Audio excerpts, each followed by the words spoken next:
우리 주곡교회를 설립할 때 계셨던 우리 설립 멤버 되시는 권사님들 손길이 미치지 않은 곳이 우리 주곡교회에 없죠.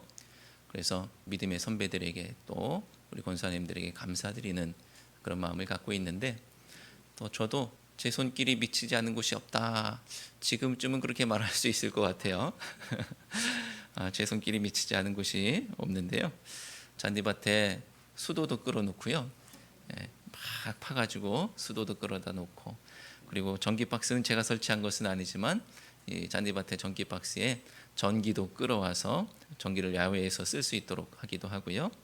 또 CCTV가 고장 났었는데 AS 부르지 않고 제가 직접 사다리 타고 올라가서 카메라 사와가지고 뭔 카메라를 사야 될지 몰라서 알아보니까 또 이제 이렇게 공부하게 됩니다. 그래서 이런 걸 사야 되는구나 해서 가서 설치하고, 안 그랬으면 출장비 많이 나갔을 거예요. 그렇게 해놓기도 하고, 또 저희 간판에 불도 밝히기 위해서 전기도 끌어다가 또 밤이 되면 우리 교회 간판에 불이 또 예쁘게 들어오고 그렇게 해놨습니다. 수도, 전기, CCTV 이런 것들을 작업하다 보니까 공통점이 있는데요. 작업을 마치고 그냥 끝이 아니에요. 이게 잘 작동이 되는지 확인을 해야 돼요. 확인하지 않으면 자 이제 다 끝났다 하고 다 덮어버리면 안 되는 거예요. 저기에 전기의 근원이 있고 물의 근원이 있는데 이쪽 끝에 그게 잘 나오게 하기 위해서 다 작업을 했지만 점검을 해보지 않으면 끝난 게 아닙니다. 물을 틀어보고 또는 뭐 전기를 꽂아보고 해서 안 되면 중간에 어디가 끊긴 거겠죠? 막혔든지 끊겼든지 한 것이 분명한 겁니다. 그래서 중간 단계가 잘 작동하고 있는지까지 점검을 해야 이게 끝나는 것이죠.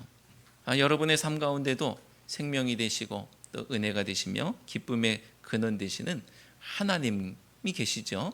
근데 그 하나님과 나 사이에 단선된 곳이 없어야 될 줄로 믿습니다. 끊겨진 곳 없이 잘 연결되어서 우리 삶 가운데 생명이 넘치고 은혜가 넘치고 또 기쁨이 넘치시기를 바라고, 오늘 이 예배가 주님과 나 사이에 그 끊어졌던 것들을 잘 이어주는 은혜의 시간 되시기를 축원합니다. 지난 시간 마지막 13절 말씀은 누구든지 주의 이름을 부르는 자는 구원을 받으리라 라는 말씀이었습니다. 이것은 유대인이나 이방인이나 차별이 없는 이 하나님의 구원 앞에 주의 이름을 불러서 반응하라는 말씀이었죠. 하나님의 구원의 은혜에는 차별이 없는 거예요. 이방인이나 유대인이나. 이 말씀을 더 깊이 생각해 보면 하나님이 차별하지 않으시고 공평하게 사랑하신다, 이런 어떤 보편적인 내용보다도 이 말씀은 유대인들조차도 율법이나 그들의 혈통이나 그들의 배경을 의지할 것이 아니라 마음으로 믿고 입으로 시인하여서 주의 이름을 불러 구원을 받아야 된다라는 사실을 우리에게 알려주는 것이었죠. 지난 시간의 결론, 누구든지 주의 이름을 불러야 구원을 받는다라는 말씀은 오늘 말씀을 전개하는 실마리입니다. 13절 말씀을 이어받아서 오늘 말씀을 전개하고 있기 때문에 그렇습니다. 여러분, 하나님의 말씀은 진리죠? 성경이 그렇다고 하면 그런 거죠? 성경이 그렇다고 하면 그런 겁니다. 성경대로 믿어야죠? 성경대로 믿지 않으면 안 됩니다. 성경은 진리이고 성경대로 믿어야 됩니다. 하지만 성경대로 믿는다는 말이, 이 성경대로 믿어야 된다는 이 맞는 말이 성도들을 오염시키기도 하고요, 그리고 성도들의 신앙을 잘못된 길로 인도하기도 합니다. 이게 무슨 말이에요? 아이러니인데, 이게 말도 안 되는 얘기 같은 이 얘기, 성경대로 믿는다는 말이 성도들을 오염시킨대요. 성경대로 믿는다는 성도들이 잘 따져보면 오히려 성경대로 믿지 않는 거예요. 나는 성경대로 믿어 라고 하고 있는데 잘 따져보면 성경대로 믿지 않고 있는 현실. 그런데도 그들은 자신들이 오히려 하나님을 대적하고 있다는 사실을 모른 채 더 목소리를 높여서 다른 사람들을 핍박하는 거예요. 야, 나는 성경대로 믿는데 너는 왜 그렇게 하느냐. 근데 잘 따져보니까 그 사람이 오히려 더 성경대로 믿는 거예요. 이런 상황이 벌어집니다. 과연 성경대로 믿는다는 것은 무엇일까요? 아주 오래전에 제가 어떤 목사님과 대화할 때의 일인데요, 그 목사님께서 어떤 나쁜 사람에 대해서 제게 이렇게 물어보시는 거야. 저 사람도 구원받았을까? 교회 다니는 아주 나쁜 사람. 텔레비전에도 많이 나오잖아요. 그죠? 교회 다닌다고 하고 직분도 아주 그럴싸한 분들이 텔레비전에 나오는 건 좋은 일로 나오는 일은 별로 없는 것 같습니다. 저 사람도 구원받았을까? 이러시는 거예요. 저는 그 사람이 입으로 예수님의 이름을 부르고 주로 시인했기 때문에 구원받았음이 확실합니다 라고 말했죠. 근데 그 목사님께서 제가 그렇게 말하는 것에 흠칫 놀라시면서 제가 너무 확고하게 그렇게 말하니까 물음표를 던지시는 그런 일들이 이제 있었습니다. 대화가 이어졌죠. 저는 너무 확고했는데, 왜냐하면 저는 그때만 해도 성경대로 믿는 사람이었어요. 그러면 여러분, 아니 지금은 성경대로 안 믿으십니까? 이렇게 말씀하실 수도 있겠는데, 여기에는 따옴표를, 성경대로 믿는 사람이라는 거에 따옴표를 좀 쳐야 됩니다.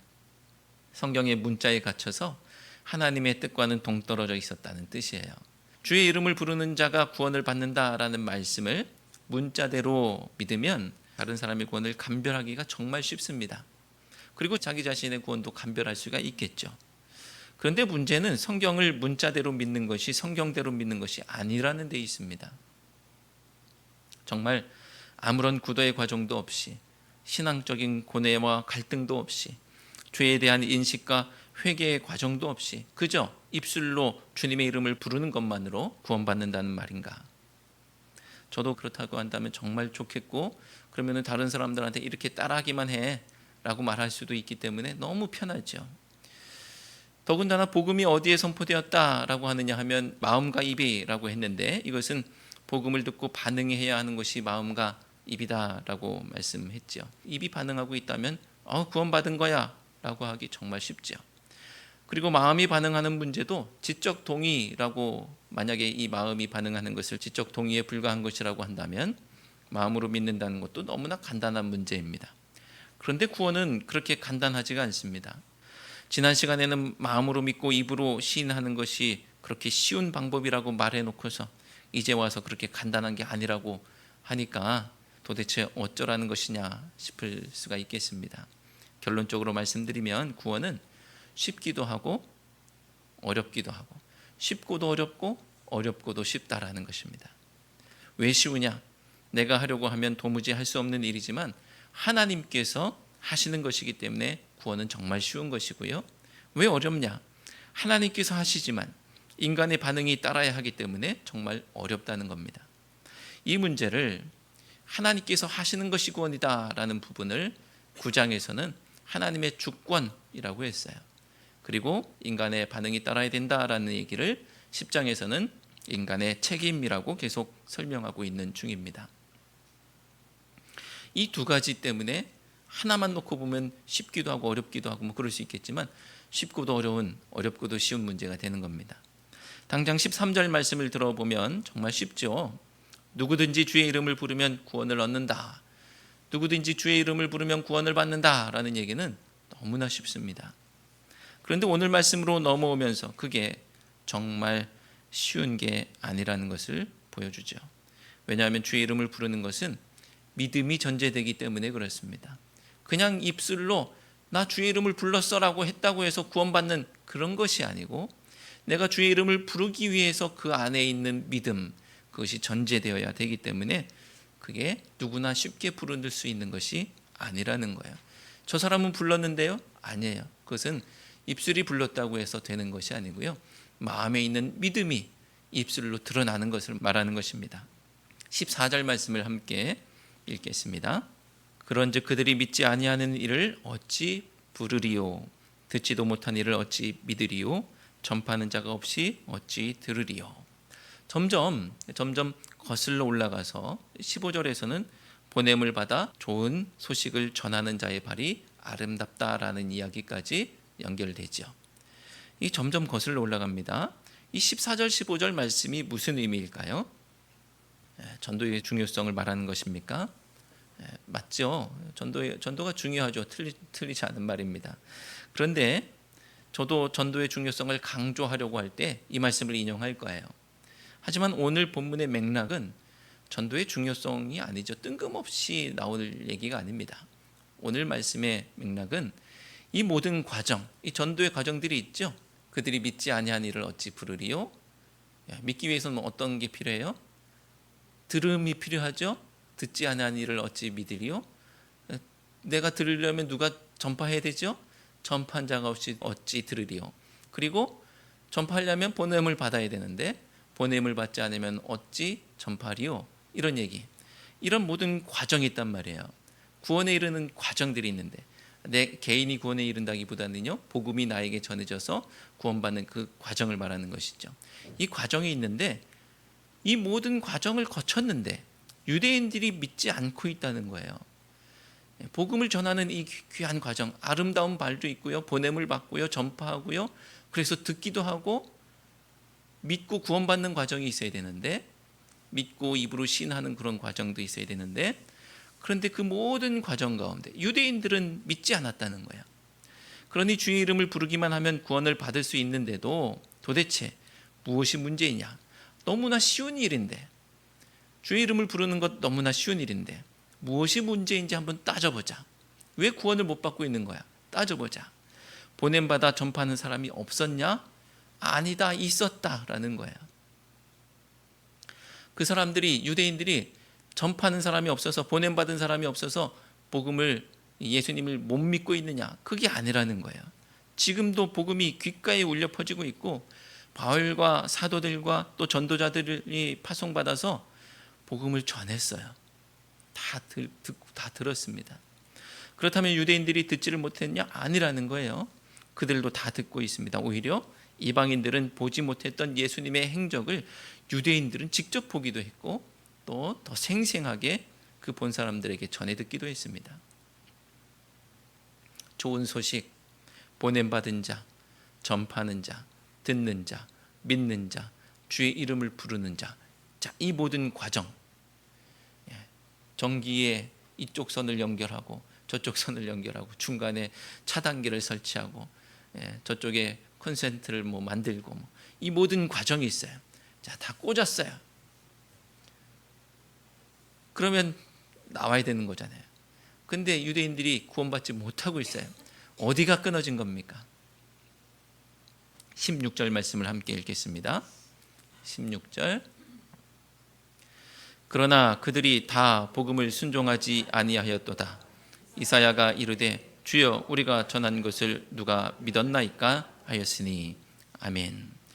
자, 좋은 소식, 보냄받은 자, 전파하는 자, 듣는 자, 믿는 자, 주 이름을 부르는 자, 어디서 끊어졌느냐? 그들이 순종하지 않았어요. 이것은 믿지 않았다는 얘기입니다. 이사야도 말하고 있죠. 아무도 안 믿었어요. 우리가 전했지만 아무도 안 믿었어요. 바울도 그들이 다 복음에 순종한 것이 아니라고 합니다. 즉 순종, 믿지 않았다는 말이에요. 복음으로서 구원까지 이어지는 여러 과정 중에서 문제가 발생했는데 그 모든 과정 속에서 그 앞에는 하나도 문제가 없습니다. 복음에 문제가 있나요? 아니에요. 전하지 않았나요? 전했어요. 그런데 듣지를 못했나요? 들었어요. 그런데 믿는 것에서 문제가 발생했습니다. 그 앞에 있는 과정에는 문제가 없어요. 이 부분에 대해서 18절과 19절에서 정확하게 알려주고 있습니다. 18절, 19절 말씀을 함께 읽겠습니다. 그러나 내가 말하노니 그들이 듣지 아니하였느냐? 그렇지 아니하니 그 소리가 온 땅에 퍼졌고 그 말씀이 땅끝까지 이르렀도다 하였느니라. 그러나 내가 말하노니 이스라엘이 알지 못하였느냐? 먼저 모세가 이르되 내가 백성 아닌 자로서 너희를 시기하게 하여 미련한 백성으로서 너희를 노엽게 하리라 하였고. 아멘. 혹시 그들이 듣지 못한 것 아니냐라는 물음에 대해서는 온 세상에 선포되었는데 못 들었을 수가 없다.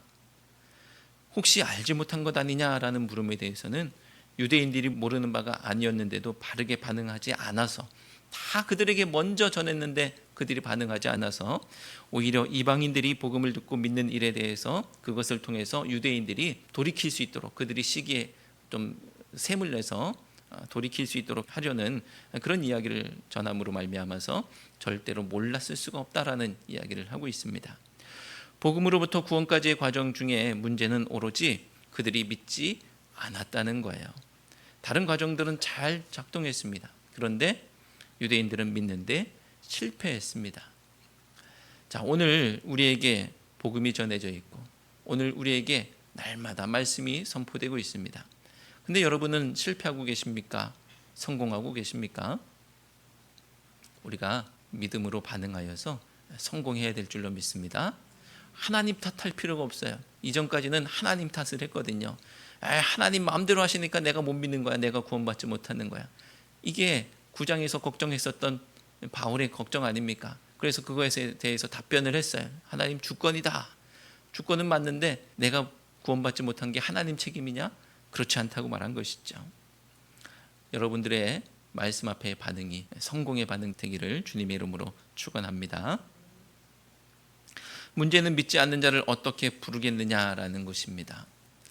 부르기만 하면 구원받는다고 하는데 믿지 않는 자를 어떻게 부르느냐. 주님의 이름을 부르는 것은 이렇듯 너무나 쉽고도 간단한 구원의 방법이지만 또한 간단하지만은 않은 일입니다. 믿지 않기 때문이죠. 그러므로 모든 문제의 해결은 믿는 것입니다. 믿으면 생명의 근원 하나님의 복음으로부터 나의 구원이라는 라인이 생명의 근원으로부터 나의 구원이라는 이 긴 과정의 이 라인이 막힘이 없이 연결되어서 구원받게 되는 것입니다. 오늘 말씀은 믿는 것을 순종이라는 개념으로 연결하고 있습니다. 순종이라는 말은 들었다는 것을 전제하는 것이죠. 그리고 이스라엘 백성에 대해서 16절과 21절에서는요. 순종하지 않는 자라고 설명하고 있습니다. 믿지 않는다라는 얘기입니다. 우리는 흔히 이런 말장난 같은 대화를 하기도 합니다. 여보 빨래 좀 개줘. 그러면 남편은 뭐라고 합니까? 빨래 개 줬어 하면서 반려견에게 이제 빨래를 강아지에게 주는 거예요. 아내의 말을 잘 들었죠? 이러면 속이 뒤집어지는데 속이 뒤집어지는데 처음에는 재밌게 넘길 수도 있지만 이 사람이 진지하구나라고 생각하면 큰일 나는 겁니다. 아니 아내의 말을 너무나 잘 들었는데 아내의 말대로 잘 했습니까? 말을 잘 들은 것 같은데 아내의 말대로 잘 하지는 않았어요. 남편이 아내의 말대로 한 것 같지만 전혀 아내의 뜻대로 한 것은 아니에요. 성경을 문자로 믿을 때 벌어지는 참사가 이와 같습니다. 문자로 보면 정말 잘 찍힌 것 같아요. 그런데 하나님의 뜻대로 하지는 않습니다. 우리는 또 제발 말 좀 들어라 이런 얘기를 합니다.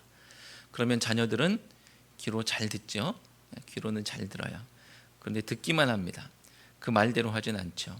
문자적으로는 잘 듣는 것 같지만 부모의 뜻대로 하지는 않습니다. 예수님께서 비유로 말씀하셨습니다. 어떤 사람에게 두 아들이 있는데 포도원에 가서 일 좀 해라 그랬더니 첫째 아들은요 가겠다고 대답했지만 가지 않았어요. 둘째 아들은 싫다고 했지만 후에 뉘우치고 갔습니다. 예수님이 물으십니다. 누가 아버지의 뜻대로 하였느냐? 복음이 선포됐지만 세리와 창기들은 믿어 하나님 나라에 들어갈 것이지만 듣고도 뉘우쳐서 믿지 않으면 소용이 없다는 거예요. 다 들었죠. 다 들었는데 뉘우쳐서 그 말씀대로 순종하지 않으면 믿지 않으면 소용이 없다는 겁니다. 성경은 왜 복음을 듣고 믿는 것을 순종이라는 개념으로 설명을 하고 있느냐? 왜냐하면 히브리어의 듣는다는 뜻과 또 순종한다는 뜻을 가진 단어가 같은 단어예요. 듣는다는 뜻과 순종한다는 뜻. 우리말도 그렇지 않습니까? 말 좀 들어라 라는 말이 듣는 것과 듣는 것, 순종의 개념으로 연결되죠. 듣는다는 것은 순종을 전제하는 것입니다. 그리고 헬라어에서 불순종이라는 단어는 흘려듣다라는 의미를 가지고 있습니다. 흘려듣다. 그러므로 순종은 집중해서 귀 기울인다는 의미인 것이죠. 맏아들은 흘려들었던 것이고요. 둘째 아들은 처음에 싫어요라고 말했지만 들었던 말씀이 귓가에 맴돌았고 마음속에 남았던 겁니다. 흘려듣지 않았어요. 교회에서 행사가 있어서 일본 분들 섬길 일이 있어서 그분들하고 이제 식사 대접 자리에 같이 앉았습니다. 근데 저는 일본어를 할 줄 몰랐는데 그 자리에서 일본 분들이 음식을 드시면서 하시는 이야기들을 듣다 보니까 어떤 뜻을 알겠어요. 이 단어는 맛있다는 의미구나라는 것을 알겠어요. 오가는 대화를 흘려듣지 않고 마음을 담아서 들으면 어떤 그들의 단어를 말하는 것과 표정과 이런 것들을 보면 이게 맛있다는 뜻이구나라는 것에 집중하다 보면 이게 알게 되는 것이죠. 하지만 제가 그 대화를 흘려 들었다면 만천하에 공개된 그 대화, 다 듣고 있는 그 대화, 도통 무슨 뜻인지 알 수 없었을 겁니다. 복음과 믿음의 관계가 이와 같습니다. 바울은 복음이 우리의 입과 마음, 즉 만천하에 다 선포되었다고 하죠. 그런데 어떤 사람들은 순종하지 않았다고 합니다. 하지만 또 어떤 사람들은 순종했다고 합니다. 그들은 복음을 듣고 순종함으로 믿음으로 반응했던 것이죠. 어떻게 보면 그들은 전혀 기대하지 않았던 사람들일 수도 있습니다. 내가 무슨 말을 했을 때 이 사람들이 그 얘기를 들어주기를 바라고 있었는데 이쪽에서 막 순종하고 있는 거예요. 기대하지 않았던 사람일 수가 있어요. 이방인들이죠. 흘려듣지 않았을 때 귀 기울였더니 벌어지는 일들입니다. 20절 말씀을 함께 읽겠습니다.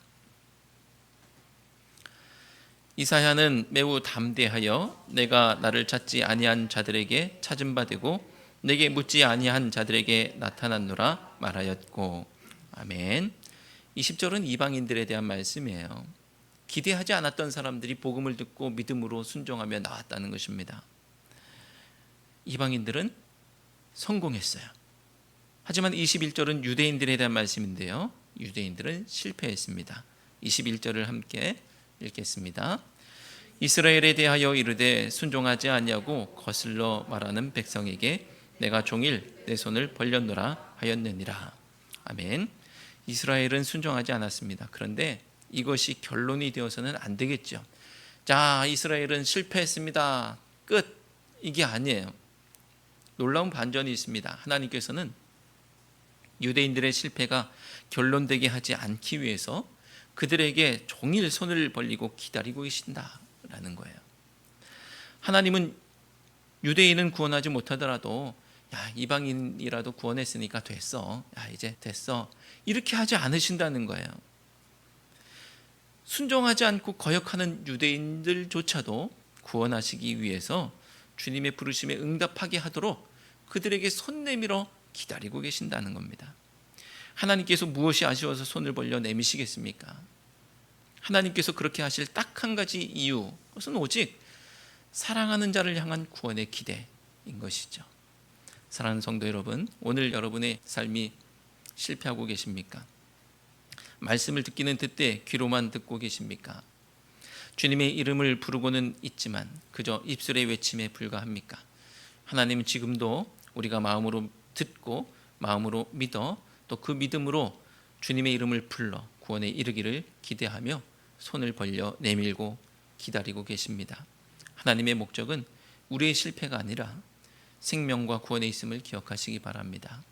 주권으로 마음대로 하실 수 있는 하나님께서 인내로 기다리실 때 그 손을 뿌리치시고 거절하는 것이 아니라 그 손을 잡고 주님 앞으로 나아가 믿음으로 구원받는 우리 모두가 되시기를 주님의 이름으로 축원합니다. 기도하시겠습니다. 하나님, 오늘 말씀을 통해 말씀하시는 분이 계시고 전하는 자가 있고 그것을 듣고 믿는 자가 있었는가 하면 듣고도 믿지 않고 거절하는 자들이 있음을 보았습니다. 그리고 말씀하신 분은 말씀만 하셨을 뿐 아니라 종일 손을 내밀고 계시다는 사실도 보았습니다. 그저 말씀하시고 전하라 하신 것까지 하셔도 누가 뭐라고 할 수 없는 사랑인데 손 내미시는 큰 사랑으로 종일 기다리시니 감사합니다. 기다리시는 주님의 손을 잡게 하시옵소서. 복음을 들을 때에 귀 기울여 집중해 마음으로 듣고 믿음으로 반응하게 해 주옵소서. 예수 그리스도의 이름으로 기도드리옵나이다. 아멘.